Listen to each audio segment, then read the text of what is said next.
चर्चा करेंगे और साथ में जो आपने पीछे पढ़ लिया है उसके बारे में भी कुछ चर्चा करेंगे। तो आप जल्दी से लाइव आ जाएं कि फिर क्लास को स्टार्ट करें।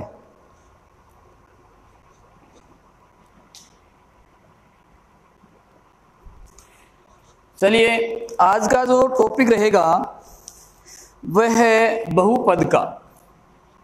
किसका है? बहुपद। जो आप छोटी क्लासों में इसके बारे में काफी हद तक पढ़ चुके हैं।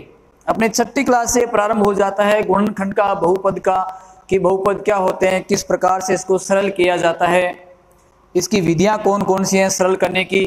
जो सामान्य विधि अपन छोटी क्लासों में पढ़ चुके हैं और इस स्तर पर आने के बाद में कुछ एक जो अलग स्पेशल विधियां हैं उनके बारे में यहां पर जानकारी प्राप्त करेंगे। ठीक है, तो सबसे पहले तो आपको जानकारी होनी चाहिए कि बहुपद होते क्या हैं और ये कितने प्रकार से होते हैं। आपने लिखा हुआ देखा है कि जैसे 2x + 5, ठीक है, जैसे है 3x²। चलो इसको मैं यूं लिख देता हूं कि ax² + bx प्लस का c और ax³ + bx² + cx + d। इस प्रकार के आपने बहुपद देखे हैं। चलो देखे नहीं देखे हैं? सरल भी किए हैं आपने। तो ये जो बहुपद है इसको किस नाम से जाना जाता है? जिसमें x की घात यहाँ पर 1 है और यहाँ पर x की बड़ी घात 2 है और यहाँ पर x की बड़ी घात 3 है। तो ये जो पद आपका होता है क्या कहलाता है? रेखिक पद कहलाता है। कौन सा पद कहलाएगा? रेखिक पद कहलाएगा, जिसमें x की घात कितनी हो? 1 हो। दूसरा ये जो बहुपद है जिसमें x की घात 2 है, इसको क्या कहा जाता है? द्विघातीय पद कहा जाता है। क्या कहा जाता है इसको? द्विघातीय पद कहा जाता है। कि अधिकतम बड़ी घात कितनी है? 2 है और इसमें आपकी 3 घात है, इसको क्या कहा जाएगा? त्रिघातीय पद। क्या कहते हैं इसको? त्रिघातीय पद। तो इनके बारे में द्विघात पद, त्रिघात पद, रेखिक घात पद है। आप 9th क्लास में भी इसके बारे में अध्ययन कर चुके हैं और उसी चीज को लेकर मैं आगे यहां पर बढ़ने वाला हूं। चलो ठीक है, समझ में आ रही है बात? तो ये आपका कौन सा रेखिक पद है? ये आपका द्विघाती पद है, जिसमें घात कितनी होती है? 2 घात होती है। द्विघाती पद जिसमें 3 घात है, त्रिघाती पद भी कहते हैं और इसको बहुघाती पद भी इसको कहा जाता है। तो अपना जो ये जो लेसन है उसमें ये द्विघाती पद है उसको किस प्रकार से सरल किया जाता है, इसके मूल कैसे ज्ञात किए जाते हैं, उन सब के बारे में आपको जानकारी लेनी है। अब एक नया शब्द आया कि मूल कैसे ज्ञात करें, कि मूल क्या होता है, या मूल कह दो या उसके शून्यांक कह दो। इसका मतलब यह है कि आपका fx बराबर, जैसे मैंने लिखा कि ax² प्लस का bx प्लस का c लिखा है। ठीक है, अब इस गुणनखंड में fx बराबर क्या आना चाहिए? 0 आए। fx बराबर क्या है? इसमें 0 आए। तो 0 लाने के लिए जो x की वैल्यू होती है, x का जो मान होता है, वह मान आपका क्या कहलाता है? उसका मूल कहलाता है। या इसको दूसरे नाम यहां पर जो अपन पढ़ेंगे वह शून्यांक नाम से पढ़ेंगे। क्या पढ़ेंगे? शून्यांक। कि बहुपद के शून्यांक ज्ञात करो, बहुपद के मूल ज्ञात करो। मूल का मतलब कि x बराबर ऐसा कोई मान रखें, मूल ज्ञात करना है या शून्यांक ज्ञात करना है। इसका मतलब क्या हुआ? 9th क्लास में पढ़ा है ये कि x बराबर ऐसा मान रखें जिससे कि पूरा पद ये क्या हो जाए? शून्य के बराबर हो जाए। क्लियर? क्या कहा मैंने? कि शून्यांक या मूल क्या होगा कि उपरोक्त व्यंजक में x बराबर क्या वैल्यू रखें जिससे कि पूरा पद क्या हो जाए? शून्य हो जाए। वही उसके क्या कहलाते हैं? मूल कहलाते हैं या शून्यांक कहलाते हैं। अब एक बात आपको यहां पर और याद रखनी है कि fx बराबर आपने क्या लिखा? 0 लिखा। ठीक है, इसके लिए एक शर्त आपकी यह है कि कभी भी जो a का मान है वो किसके बराबर नहीं होना चाहिए? 0 के बराबर नहीं होना चाहिए। ए बी सी क्या है? ये इसके गुणांक हैं, इसके क्या है, अक्ष के गुणांक हैं। इसको क्या कहा जाएगा, अक्ष के गुणांक। ए बी सी ये अक्ष स्क्वायर का गुणांक है ए, ये आपका किसका है, अक्ष का गुणांक है, और ये आपका सी जो गणितीय मान अपन रखते हैं वो इसका मान है, या जिसको क्या कहा जाता है, अचर पद कहा जाता है। मतलब ये आपका कौन सा पद होता है, अचर पद होता है। ये कौन सा पद होता है, अचर पद होता है। जबकि जो ये एक्स वाले जो पद होते हैं, या जो बीजीय व्यंजक में जो ए बी सी डी अक्ष के रूप में जो पद आते हैं, वो सभी पद कौन से कहलाते हैं, आपके चर पद कहलाते हैं। चलो बात समझ में आ रही है, नहीं आ रही है, कमेंट्स करके बताओ। देखें जो बता रहा हूं समझ में आ रहा है, कमेंट्स करके बताओ कि ए एक्स स्क्वायर प्लस का बी एक्स है, ये पद कौन से कहलाते हैं, चर पद कहलाते हैं। और ये जो पद है जो गणितीय मान जिसका लिखते हैं, जिसका हम क्या लिखते हैं, गणितीय मान लिखते हैं। जैसे मैं लिख रहा हूं कि 4x स्क्वायर माइनस का 4x प्लस का 1, ठीक है, ये मैंने लिखा। तो ये जो 1 है, ये जो 1 है, ये 1 क्या कहलाएगा, इसका अचर पद कहलाएगा। कौन सा पद कहलाएगा, अचर पद कहलाएगा। ये जो मान है, ये जो मान जिसमें आपके 4x स्क्वायर माइनस का 4x है, ये जो दोनों मान है वह कौन से पद कहलाते हैं, इसके चर पद कहलाते हैं।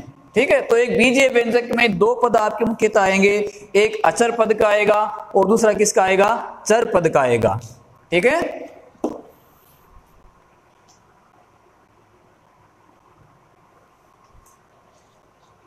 अब देखिए मैंने कहा कि आपका कोई भी द्विघाती पद होगा, कोई भी आपका द्विघाती पद होगा तो उसमें क्या नहीं होना चाहिए, ए का जो गुणांक है, यानी ये जो गुणांक है ये वाला मान कभी भी 0 नहीं होना चाहिए। यदि ये 0 हो गया, ये 0 हो गया तो ये पूरा पद क्या हो जाएगा, 0 हो जाएगा।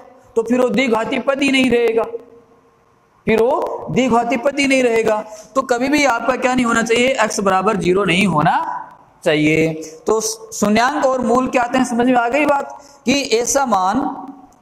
ऐसा मान जिसको रखने पर पूरा पद क्या हो जाए, शून्य हो जाए, पूरा पद क्या हो जाए, शून्य हो जाए, वह उसका क्या कहलाता है, शून्यांक कहलाता है। यानी ये जो पद आपका है, ये जो मान, जैसे ये मैंने समीकरण लिखी है, इसमें मैं x बराबर क्या वैल्यू रखूं, क्या डाटा रखूं कि जिससे पूरा पद क्या हो जाए, शून्य हो जाए। जैसे मतलब x बराबर आपने 1 रखा, x बराबर 1 रखा तो क्या आएगा, 4 1 का स्क्वायर माइनस 4 इंटू 1 प्लस का 1, ये कितना आ गया, 4 माइनस 4 प्लस 1। क्या इसमें ये कितना आ गया, 4 से 4 कट गया, प्लस का 1 आ रहा है, क्या इसकी 0 के बराबर वैल्यू है, नहीं है। तो ये इसका क्या नहीं हो सकता, कभी भी शून्यांक नहीं हो सकता। ये जब नहीं हो रहा है तो फिर इसको क्या लो, यहाँ पर माइनस का लेके चलो, माइनस का लेके देखें कि इसका शून्यांक आ रहा नहीं आ रहा है। फिर यहाँ पर प्लस का 2 रखो, प्लस के 2 से देखते हैं कि शून्यांक आ रहा है कि नहीं आ रहा है। इससे भी नहीं आ रहा है तो क्या रखे रखो, माइनस का 2 रखे रखो, 3 रखो, 4 रखो। तो जिस मान को रखने पर पूरा पद ये शून्य हो जाए, जिस मान को रखने पर पूरा पद ये शून्य हो जाए, वही उसके क्या कहलाते हैं, शून्यांक कहलाते हैं। ठीक है, अपने को यहां पर इस जो प्रश्नावली में पढ़ना है शून्यांक के बारे में, वो है उसके अल्फा बीटा शून्यांक के रूप में। इसके जो भी आपका गुणनखंड होगा, चलो एक बात और बताता हूं कि जैसे आपकी a x square plus b x plus c, और ये लिखा मैंने ए एक्स क्यूब प्लस का बी एक्स स्क्वायर प्लस का सी एक्स प्लस का डी। इन पदों में जितनी बड़ी घात होगी, बेटा ये बेसिक चीजें हैं जो गुणनखंड करने के लिए आपको ध्यान में होनी चाहिए। ठीक है, फिर उसके बाद में अपने एडवांस की ओर आगे बढ़ेंगे कि जो बड़ी घात है उसी के बराबर जो आपका बहुपद दे रखा है उसके गुणनखंड होंगे, या यूं कहीं उतने ही उसके शून्यांक होंगे। दोबारा सुनिए कि जो आपको बहुपद दे रखा है, बहुपद की जो बड़ी घात होती है, बहुपद की जो बड़ी घात होती है, बड़ी घात के बराबर इसके क्या होंगे, शून्यांक होंगे। अब वो शून्यांक, जैसे यहाँ पर बड़ी घात 2 है तो इसके 2 शून्यांक होंगे। एक मान लिया आपका a शून्यांक है, दूसरा b शून्यांक है। अब ये दोनों शून्यांक आपके क्या हो सकते हैं, समान भी हो सकते हैं, और ये दोनों क्या हो सकते हैं, अलग अलग भी हो सकते हैं, जिसको आगे अभी अपन करने वाले हैं। समझ रहे बात को, कि कोई भी जो गुणनखंड होगा, बीजीय व्यंजक होगा, उसके बड़ी घात के बराबर क्या होंगे, उसके शून्यांक होंगे। वो शून्यांक दोनों बराबर भी हो सकते हैं और दोनों शून्यांक क्या हो सकते हैं, अलग अलग भी हो सकते हैं। अब जैसे यहां पर ये है तो इसकी बड़ी घात 3 है, तो इसके कितने शून्यांक हो सकते हैं, इसके 3 शून्यांक हो सकते हैं। क्लियर। चलिए, अब ये जो शून्यांक हैं, इन शून्यांकों को अपने इस प्रश्नावली में क्या पढ़ने वाले हैं, शून्यांक के बारे में पढ़ने वाले हैं। किसके बारे में, शून्यांक के बारे में। आपका ax² प्लस का bx प्लस का c है, ठीक है। इसके अपन को क्या लेने हैं, शून्यांक लेने हैं। तो बड़ी घात यहां पर कितनी 2 है, तो इसके शून्यांक कितने होंगे, इसके कितने शून्यांक होंगे, बताओ देखें। शून्यांक कितने होंगे इसके, 2 शून्यांक होंगे, ठीक है। दोनों शून्यांकों में जो पहला शून्यांक है, एक शून्यांक है, उसको मैं यहां कहूंगा अल्फा, दूसरा जो शून्यांक है उसको कहूंगा बीटा। क्या कहा मैंने, कि 2 शून्यांक जो ज्ञात होंगे, वो एक शून्यांक को क्या कहा जाएगा, अल्फा के रूप में, दूसरे शून्यांक को क्या कहा जाएगा, बीटा के रूप में इसको कहा जाता है, ठीक है। अब ये जो शून्यांक आपके प्राप्त हो गए, शून्यांक प्राप्त हो गए, इन शून्यांकों का इस व्यंजक के साथ क्या संबंध है,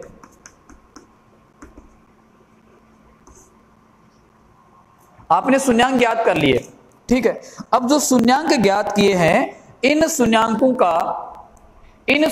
का इस व्यंजक के साथ संबंध क्या है, तो वो जो संबंध है वो आपको बताएगा यहां पर अल्फा प्लस बीटा और अल्फा इंटू बीटा के रूप में। देखिए, पहला संबंध क्या होगा, पहला संबंध आपका आएगा alpha plus beta, alpha plus beta बराबर आपका आएगा माइनस बी बटा ए। क्या लिखा, माइनस बी बटा ए। पहला संबंध ये है। चलो इसको मैं और थोड़ा सा सरल कर देता हूं। यहां पर माइनस बी लिखा, इसका मतलब है माइनस एक्स का गुणांक। याद रखना बेटा, ये क्या लिखा, एक्स का गुणांक बटा ए लिखा। ए मतलब ये वाला ए है, तो किसका गुणांक है ये पहला पद गुणांक कहलाता है ना, पहला पद क्या कहलाएगा, गुणांक है। तो ये x से है, a बराबर आपका क्या है, x², तो हम क्या कहेंगे कि x² का गुणांक। समझ में आई बात है कि जो द्विघाती पद है उसके 2 शून्यांक होंगे। कितने शून्यांक होंगे उसके, 2 शून्यांक होंगे। पहले शून्यांक को मैं क्या कहूंगा, अल्फा, दूसरे को क्या कहूंगा, बीटा कहूंगा। अब दोनों में संबंध क्या है, alpha plus beta, alpha plus beta दोनों में संबंध है। वो क्या बता रहा है कि माइनस बी बटा ए। बी मतलब एक्स का गुणांक है, बी मतलब एक्स का गुणांक है, ए मतलब x² का गुणांक है, ठीक है। तो क्या लिखा, माइनस एक्स का गुणांक यानी ये वाला मान। जैसे ये समीकरण है 4x² माइनस का 4x प्लस का 1, ठीक है। अब यहां पर मैं लिखूं माइनस बी लिखूं, माइनस बी लिखूं, तो माइनस बी का मान कितना आएगा, माइनस का 4 आएगा। ये बी का गुणांक है ना, तो बी का गुणांक कितना है, माइनस का 4 है। इसी प्रकार यदि मैं a का गुणांक लिखूं तो a का गुणांक x² का गुणांक है, x² का गुणांक भी कितना आपका यहां पर 4 आ रहा है, ठीक है। तो पहला संबंध तो ये होता है कि अल्फा प्लस बीटा यानी प्रथम शून्यांक प्लस द्वितीयक शून्यांक, क्या कहें, प्रथम शून्यांक प्लस द्वितीयक शून्यांक बराबर माइनस बी बटा ए। मतलब माइनस तो ये सूत्र का है आपका, ठीक है, x का गुणांक बटा x² का गुणांक, पहला संबंध।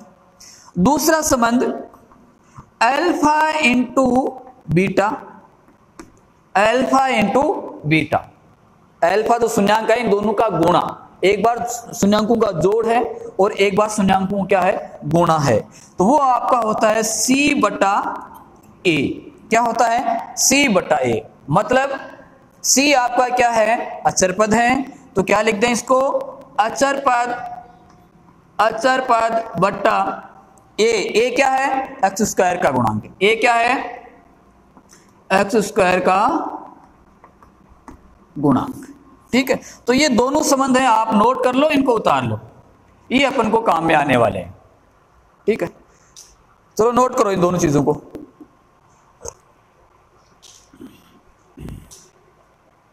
कोई समस्या हो तो मेरे को बता देना। ठीक है, मैं आपके कमेंट साथ में देख रहा हूं, यदि कोई दिक्कत कहीं पे आ रही है तो साथ में बता देना।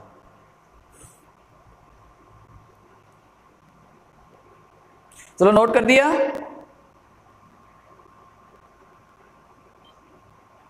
ओके, बाकी वाले बच्चे भी कमेंट्स करके बताओ, देखें।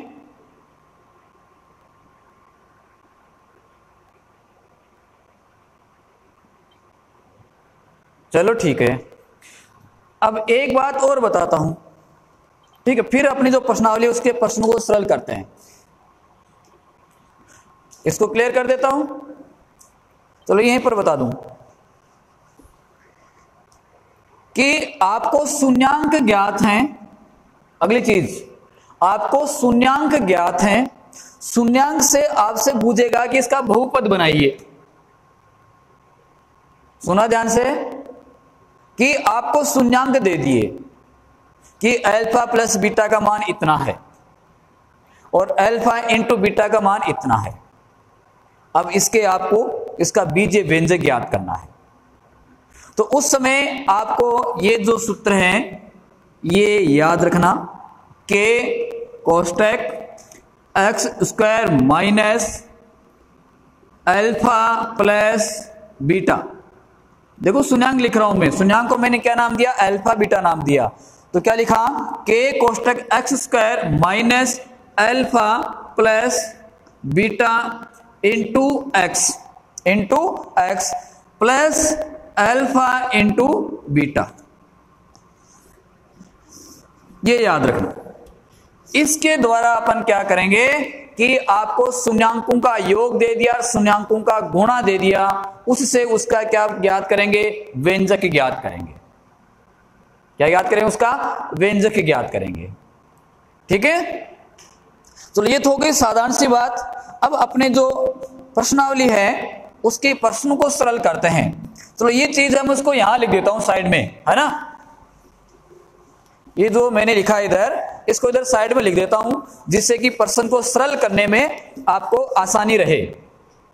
ठीक है, तो पहली कंडीशन क्या लिखे हैं, alpha plus beta, alpha plus beta बराबर माइनस बी बटा ए, या क्या है, माइनस एक्स का गुणांक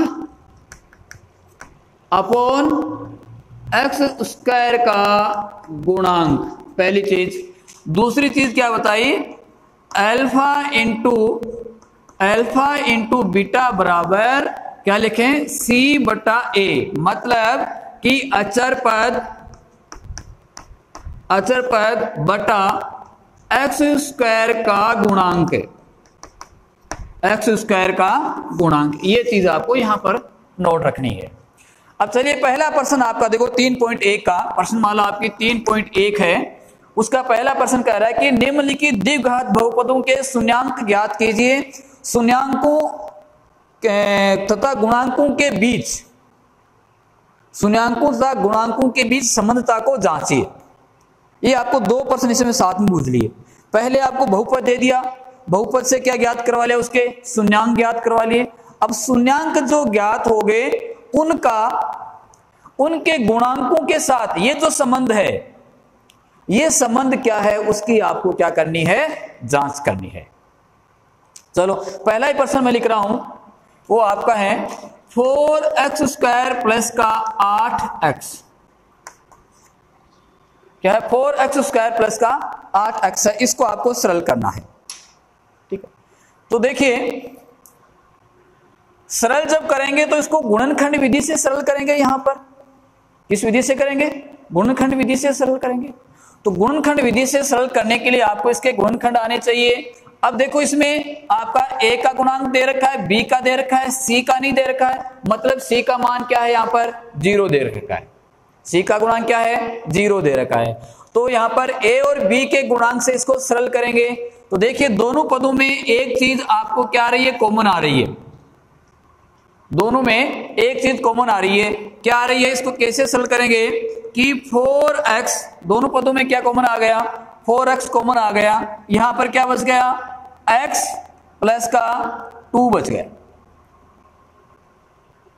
8 में से क्या आ गया? 4x कॉमन आ गया। क्या बच गया? प्लस का 2 बच गया।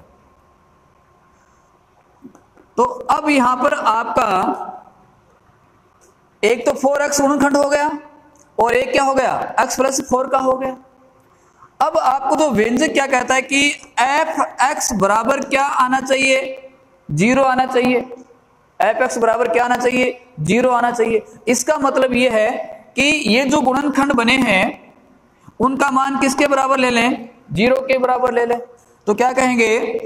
या 4x बराबर 0, 4x बराबर 0, पहला जो गुणनखंड 4x का हो गया ना, तो 4x बराबर 0 तथा क्या लिखो? x प्लस 2 बराबर 0, x प्लस 2 बराबर 0।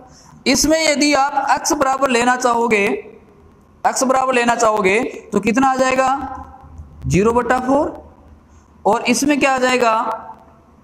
इसमें क्या आ जाएगा? x बराबर लेगो इधर 2 का, इधर क्या करोगे? पक्षांतरण करोगे। 2 का पक्षांतरण किया तो कितना आ गया? -2 आ गया।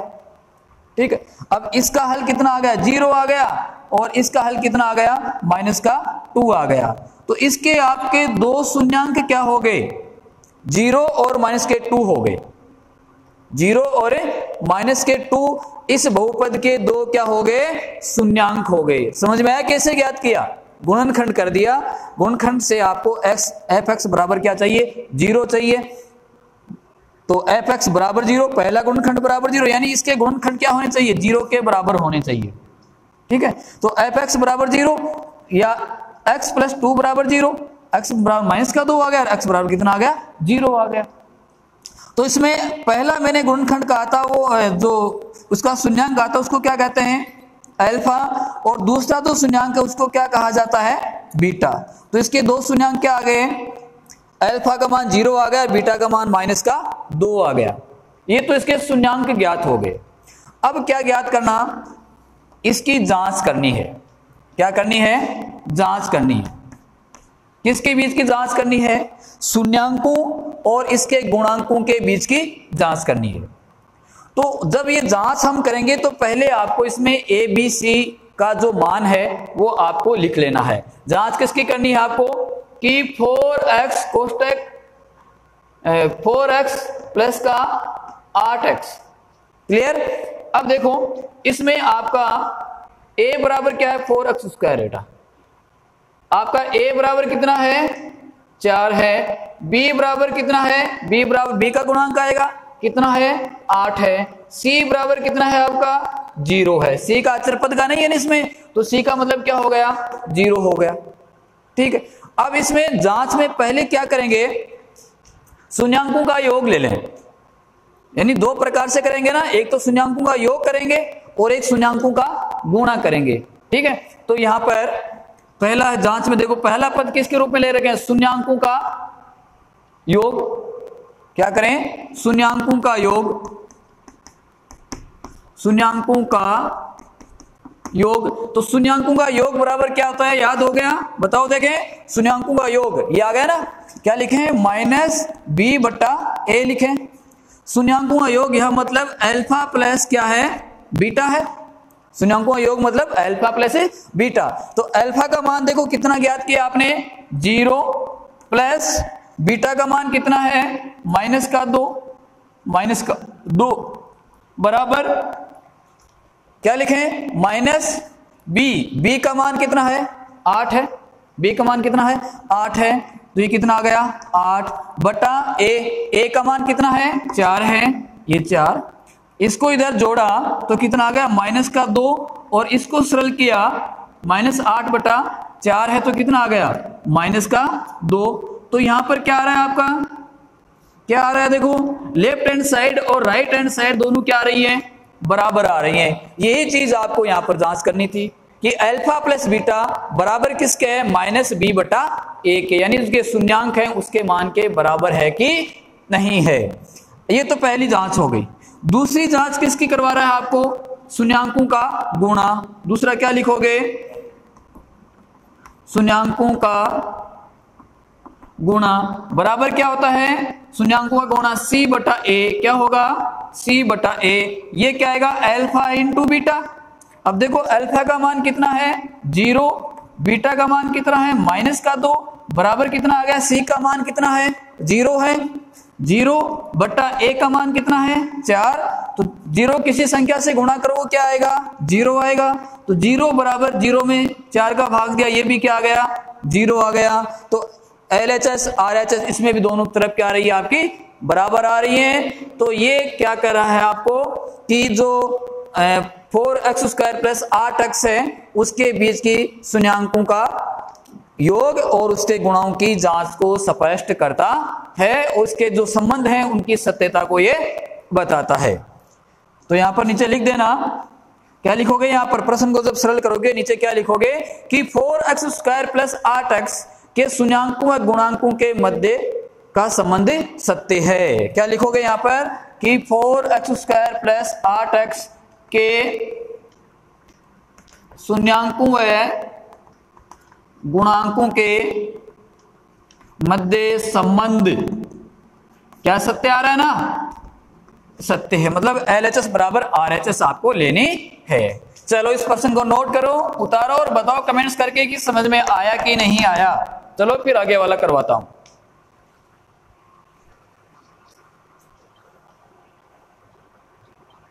साइड वाला दिखाई नहीं दे रहा, चलो ठीक है थोड़ा सा घुमा देता हूं मैं।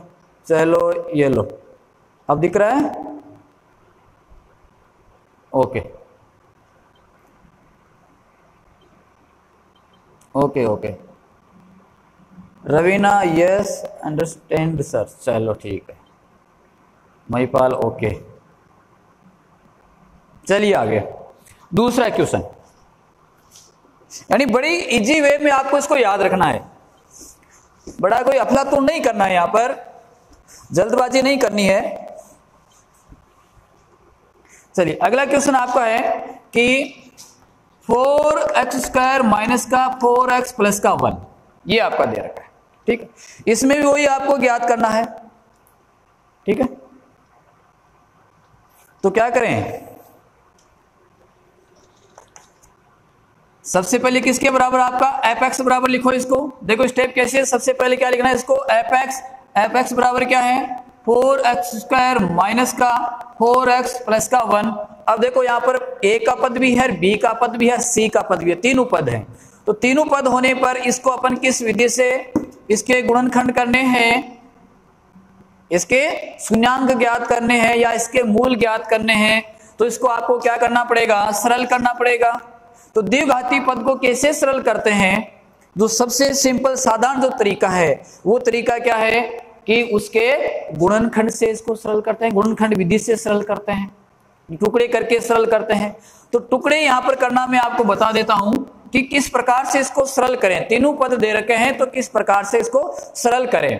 तो सरल करने के लिए देखो कि जो भी आपका व्यंजक दे रखा है उस व्यंजक में जो मध्य पद है, कौन सा पद है, जो मध्य पद कौन सा है, यहां पर x वाला पद है। कौन सा पद है, x वाला पद है। इस पद के टुकड़े करने हैं, इस पद के मध्य पद के टुकड़े करने हैं, टुकड़े करने हैं। कितने टुकड़े करने हैं, वो 2 टुकड़े करने हैं, मध्य पद के 2 टुकड़े करने हैं। 2 इस प्रकार के टुकड़े की जोड़ने पर वापस क्या आ जाए, उनका मध्य पद आ जाए। और गुणा गुणा करने पर, किनका गुणा, इन्हीं मध्य पदों का, दो टुकड़े किए ना, इन दोनों को जब आप वापस जोड़ोगे तो ये वाला मान आना चाहिए, वापस बीच वाला पद आना चाहिए। यानी जैसे माइनस का 4x है, इसके दो टुकड़े करो, एक मान लिया मैंने टुकड़ा a कर लिया, दूसरा टुकड़ा b कर लिया, ठीक है। किसके टुकड़े, -4 के, एक a किया दूसरा b किया। अब मैं जब a और b को जब जोड़ूंगा तो वापस क्या आना चाहिए, माइनस का 4x आना चाहिए, ठीक है।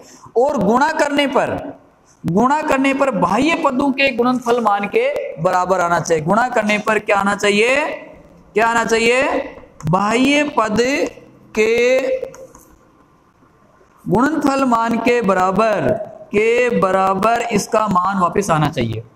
ये चीज है, मतलब कि a इंटू बी जब करूंगा, a इंटू बी जब करूंगा तो किसका गुणा, बाह्य पद कौन से हैं यहां पर, ये वाले पद है ना दोनों, ये वाले पद कितना है आपका कि 4x² इंटू 1, कितना आ गया 4x²।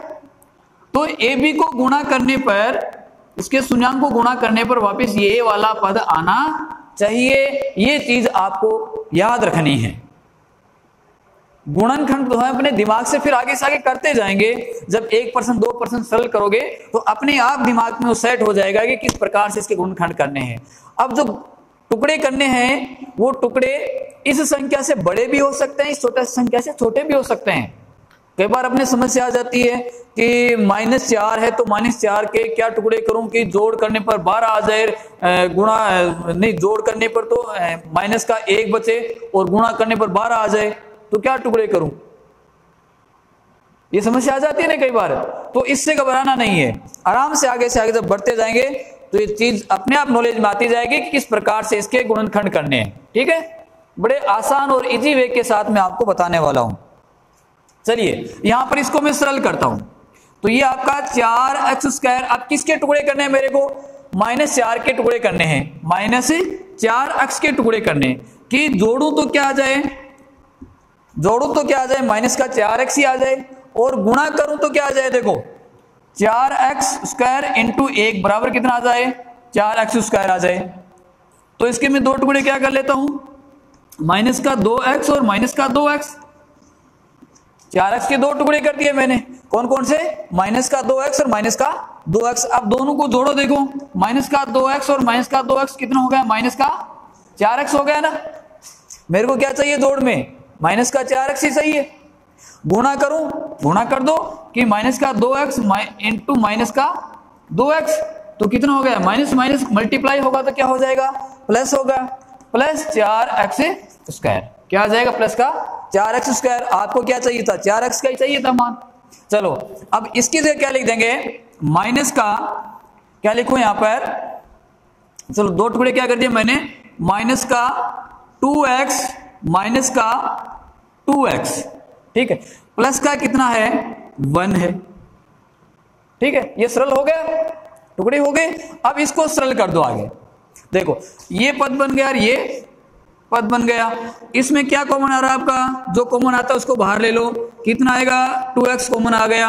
अंदर क्या बचा यहाँ पर, 2x कॉमन लिया, कितना बच गया 2x बच गया। मतलब कि इन दोनों संख्याओं को गुणा करने पर वापस कौन सा पद आ जाना चाहिए, यही पद आ जाना चाहिए। तो 2x और 2x को गुणा कर दिया। अब यहां पर क्या बच गया, माइनस का 2x को आपने बाहर ले लिया तो पीछे क्या बचा, 1 बचा। अब देखो 1 को -1 और 2x को गुणा करो, कितना आ रहा है, वापस यही पद आ रहा है ना। यानी बीच वाले पद जो आया उसको गुणा करने पर वापस ये वाला पद ही आना चाहिए। अब इसमें क्या कोई पद कॉमन आ रहा है क्या, दोनों में कोई पद कॉमन आ रहा है क्या, नहीं आ रहा है ना। तो इसलिए क्या करेंगे, यहां पर क्या कॉमन लेते हैं, प्लस का 1 कॉमन ले लेते हैं। कि प्लस का 1 किधर भी कॉमन ले, प्रत्येक संख्या में वही रहेगा, उसे मल्टीप्लाई करोगे तो वो मान रहेगा। लेकिन चिन्ह आपको यहां ये वाला लेना है, चिन्ह जो है ना ये वाला चिन्ह लेना है। इस संख्या का जो चिन्ह होगा वो यहां पर कॉमन आएगा। तो क्या चिन्ह है, माइनस का चिन्ह है। क्या कॉमन आ गया, a कॉमन आ गया। क्या बच गया यहाँ पर, ये 2x बच गया। ये प्लस का और ये माइनस का दोनों वापस क्या हो गए, मल्टीप्लाई हो गए। क्या बच गया, माइनस का 1 बच गया। बीच वाले पद दोनों क्या आ रहे हैं, देखो समान आ रहे हैं ना, ठीक है। अब लिखो इसको आगे, एक तो क्या आ गया कि 2x माइनस का 1 आ गया, ये बाह्य पद जो कॉमन लिया वो आ गया। दूसरा बीच कोष्टक में क्या आ गया आपका, ये 2x माइनस का 1 आ गया, 2x माइनस का 1 आ गया। चलो इतना स्पष्ट हुआ। ये इसके क्या हो गए, दो गुणनखंड हो गए, ये इसके क्या हो गए, दो गुणनखंड हो गए। ठीक है, अब आपको क्या लेना है, एफ एक्स बराबर क्या लेना है, शून्य लेना है। तो एफ एक्स बराबर क्या है, शून्य, एफ एक्स बराबर शून्य। इसका मतलब क्या हुआ, एफ एक्स बराबर शून्य है, तो इस शून्य लेने पर क्या हुआ, एफ एक्स बराबर शून्य लेने पर क्या आ जाएगा कि 2x माइनस का 1, 2x माइनस का 1 और 2x माइनस का 1 जो है उसका मान भी किसके बराबर हो जाएगा, शून्य के मान के बराबर हो जाएगा।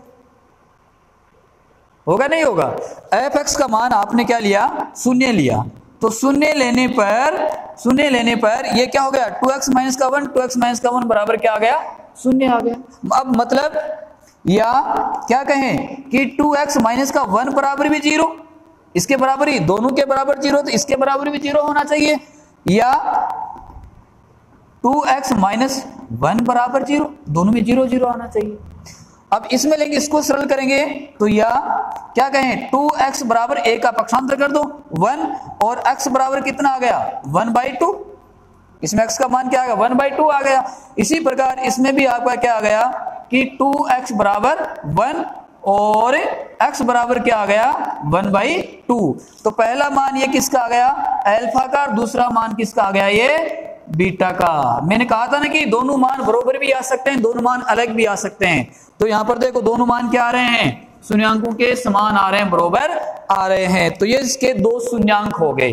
दो शून्यांक कौन कौन से हो गए, x/2 और दूसरा भी x/2 का हो गया। अब आपको यहां क्या करनी है, इसकी जांच करनी है। किसकी जांच है, शून्यांकों और उसके गुणांकों की सत्यता की जांच करनी है। तो चलिए देखिए ये कितना है, 4x² माइनस का 4x प्लस का 1। तो पहले मैंने आपको क्या कहा, यहां पर क्या लिख लेना है कि जो a b c का जो मान है वो यहां पर नोट करो। तो a का मान कितना है बताओ, देखें a का मान कितना है बताओ, चलो बताइए a का मान कितना है इसमें, शाबाश, कितना है 4 है। b का मान कितना है, चलो ये बताओ b वाला मान बताओ कितना है, इसमें b का मान कितना है बताओ, देखें b का मान कितना है बताइए, देखें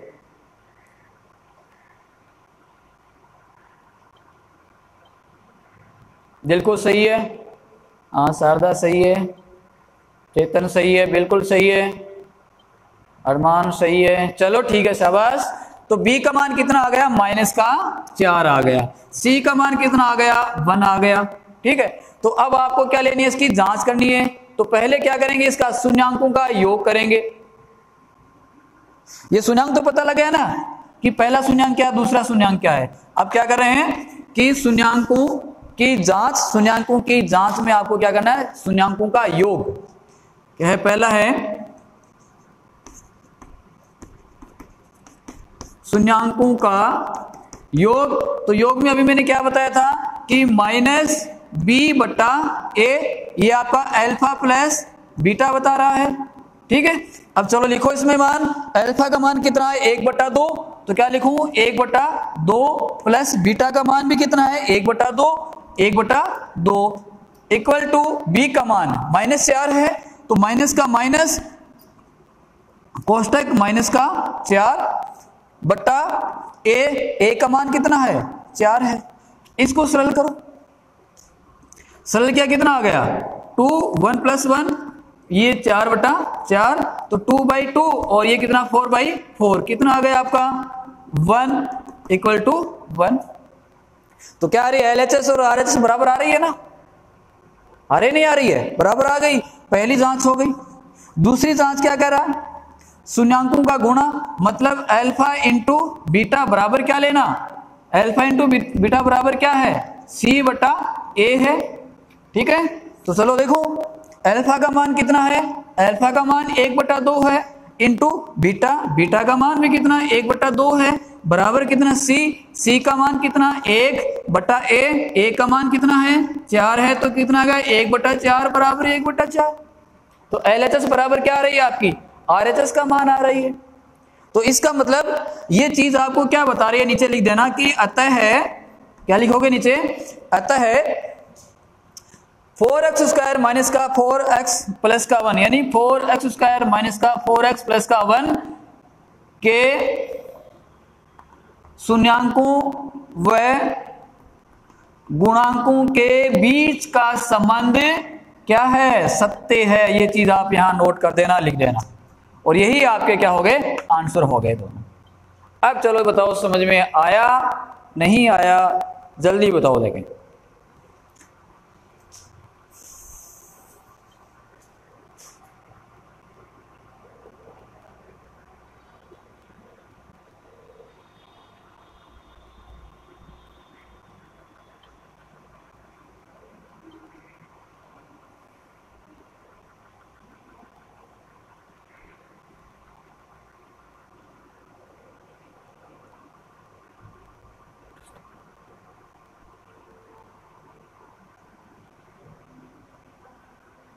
चलो भावेश दोबारा देख ले बेटा, एक बार रिपीट कर देता हूं, दोबारा देख लो। सबसे पहले आपका क्या है, ये बहुपद दे रखा है, इस बहुपद में बीच वाले पद के आपको क्या करने हैं, टुकड़े करने हैं। इस प्रकार के टुकड़े करने हैं कि जोड़ करने पर बीच वाला पद आ जाए और गुणा करने पर बाह्य पद आ जाए। पहली बात तो ये बीच वाले पद के दो टुकड़े करने कि जोड़ करने पर बीच वाला पद आ जाए, गुणा करने पर बाह्य पद आए। तो -4x के मैंने दो टुकड़े कर दिए, माइनस का 2x माइनस का 2x, दोनों को जोड़ोगे तो 4x आएगा और गुणा करोगे तो 4x² आएगा। अब इन दोनों पदों में से एक चीज मैंने कॉमन ले ली 2x, तो यहाँ क्या बच गया, दोनों में 2x माइनस का 1 बच गया। यहाँ पर चिन्ह हमेशा ये वाला कॉमन आएगा, चिन्ह कॉमन लिया, प्लस माइनस का 1 कॉमन आ गया, कोई कॉमन नहीं है दोनों में, माइनस का 1 कॉमन लिया, क्या बच गया पीछे 2x माइनस का 1 बच गया। अब यहाँ पर दो गुणखंड बन गए इसके, पहला तो कौन सा, ये वाला और ये वाला, तो 2x माइनस का 1, फिर किसका, इसका और इसका बन गया 2x माइनस का 1। fx बराबर क्या लेना आपको, 0 लेना है। 0 लेने पर आपके क्या मान आ जाएंगे, पूरा पद 0 हो जाएगा। तो इस पद के मान भी 0 और इस पद का मान भी 0, तो इससे किसका मान ज्ञात हो गया, x का मान ज्ञात हो गया, और यहाँ पर भी x का मान ज्ञात हो गया। पहला मान बीटा कहलाता है, अल्फा कहलाता है, दूसरा कौन सा, बीटा का कहलाता है। अब इसकी क्या करनी है, आपको जांच करनी है। तो जांच के लिए संबंध याद रखना कि शून्यांकों का योग अल्फा प्लस बीटा बराबर -b बटाए, इन दोनों को जोड़ो, लेफ्ट एंड राइट साइड क्या आ रही है, इक्वल आ रही है, मतलब सही है अपना प्रश्न। दूसरा अल्फा इंटू बीटा c/a, यहां पर भी सरल किया, लेफ्ट एंड राइट साइड क्या आ रही है, इक्वल आ रही है, इसका मतलब अपनी चीज यहां पर सही है बिल्कुल, ठीक है। तो इस प्रकार से आपको इन गुणनखंडों को सरल करना है, ठीक है। चलो छठा प्रश्न है, इसका तीसरा प्रश्न है, वो आप कर सकते हो। तीसरा प्रश्न है, सभी इसी प्रकार के प्रश्न होंगे, तो इसमें तीसरा, चौथा, पांचवा, छठा आप इसमें करना, और समझ में नहीं आए तो मेरे को दोबारा बता देना, आपको मैं करवा दूंगा। चलो कर लोगे, बताओ देखें। पहला, दूसरा, तीसरा, चौथा, पांचवा प्रश्न आगे वाले हैं, छठे तक कर लोगे, ओके।